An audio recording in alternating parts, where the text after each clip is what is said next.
Na nataka nizungumze hivi kwa wewe ambayo unanitazama, kwa wewe ambayo unaniangalia vizuri. Sasa kuna vitu ambavyo ninataka niongee saa hii kabla sijaenda kulala. Kitu kimoja, wakati utakapokuwa unaugua, wewe kwa mfano tu wewe, wakati unaugua tu wewe mwenyewe, hata ukikutana na mtu, hata ukimwomba shilingi 5 uende ununue dawa, haizi kupa. Haizi kupa. Hata uambie tu jamaa, bwana kichwa imenikaza, nipeko shilingi 10 niende ninunue dawa, hata kupea. Lakini wakati utafariki tu hivi, wewe jamaa atatoa pesa bila hata kuambiwa atoe. Ni kwa nini?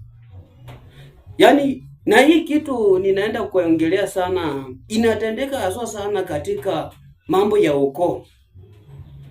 Ukoo watakopareti sana, ni kusema wataunganika sana wakati mzipa huko. Lakini wakati wa usaidizi huwezi ukaona mtu ukoo hata mmoja atanakuja penye huko.